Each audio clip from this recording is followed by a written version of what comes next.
Cinephiles Film Guru here. For those new to the channel, my name's Sean, also known as Film Guru, and I started this channel over my same particular movies and a variety of other film content, so thanks for joining me today. Sorry it's taken me quite a while to do a review, but I think I really need to do this one because it's the end of the year and I really want to talk about the films I really enjoyed. I want to look at my top 10 and really talk about the movies that inspired me, intrigued me, and just were overall the most interesting films for me this year. So without further ado, here's my top 10 of 2023. Number 10, Mission Impossible Dead Reckoning. This was a wonderful film. I must admit, when I first saw the film, I didn't love it as much as I wanted to, but on my second and third viewings, I really got a lot out of this movie. I think it's a really great film. I like that this film was really trying to combine the old and the new.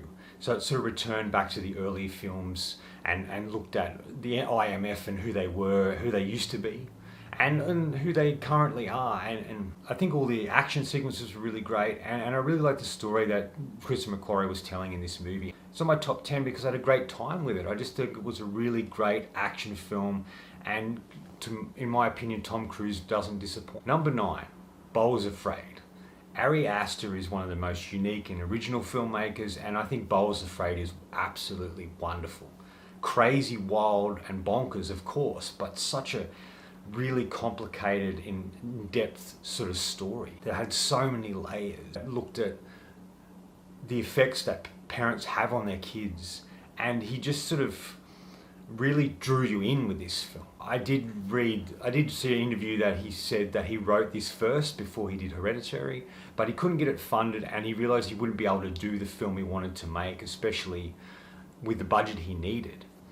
And ultimately he made Hereditary, and then this became his third film. And he's a director who keeps delivering in really impressive ways. Joaquin Phoenix is absolutely wonderful in this film. Visually it's very striking, and it was really one of the most original films I'd seen this year, and I was really blown away by it. Number 8, Evil Dead Rise.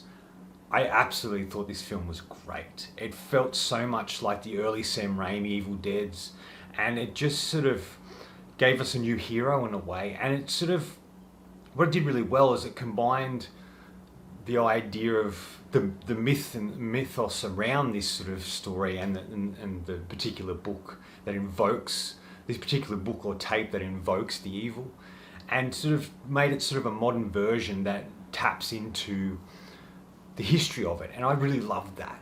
The gore was great, it was funny, it was crazy and wild, and it has one of the best horror endings I've ever seen, in my opinion. I really loved it. And it just was a wild and fun ride, and I think if this is the direction the Evil Dead's going in, I'm really happy and impressed by that. Number 7, Scream 6. Now, I know there's been all this controversy about Scream 7, but I thought 6 was wonderful. I thought Ghostface was extraordinary in this film. He was aggressive and the most violent that I'd seen Ghostface, and I loved that. I love it set in the city. I love it brings back these characters, and it just is a really impressive film in a lot of regards. It's bigger, a lot more happens.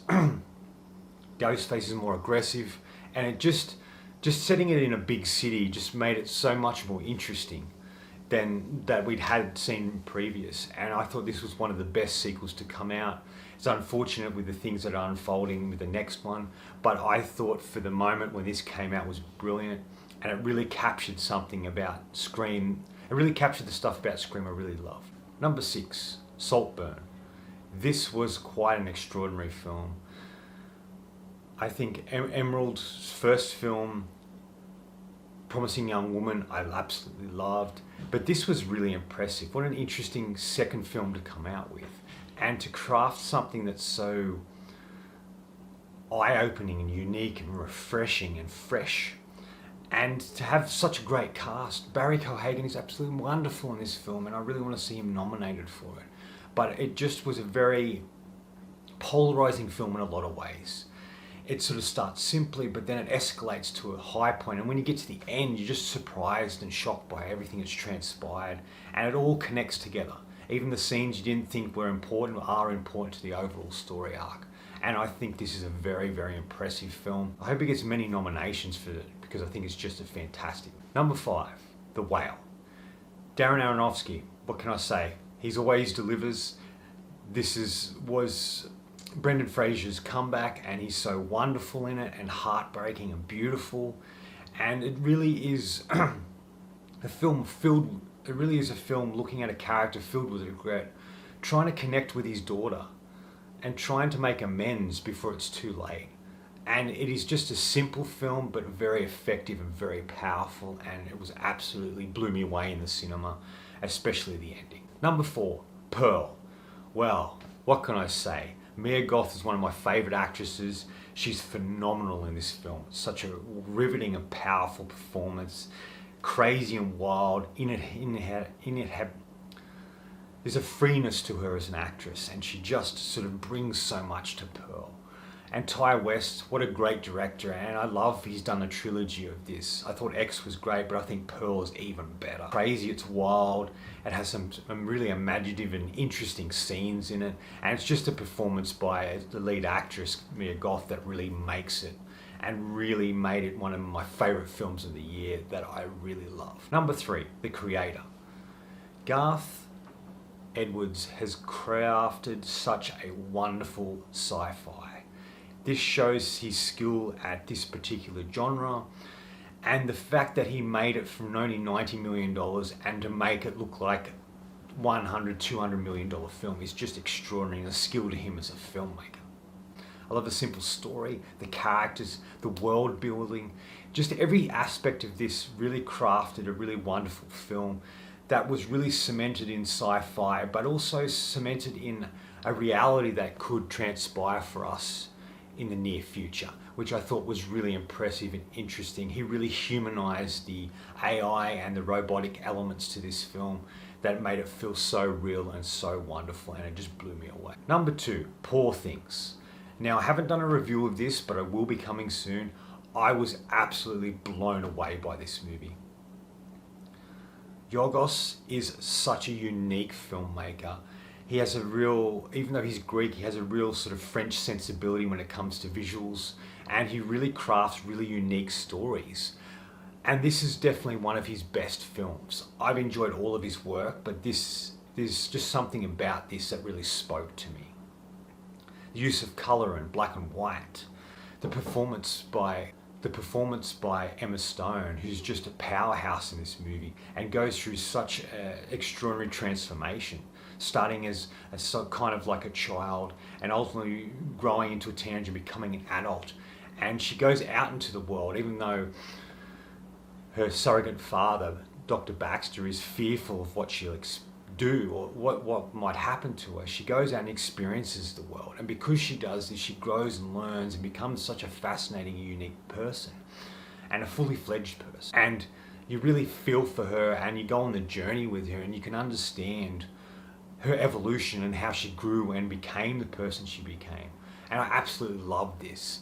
It was very funny and it was dark. And a lot of times when they go from black and white to colour, it's sort of, movies lose something when we go into the colour.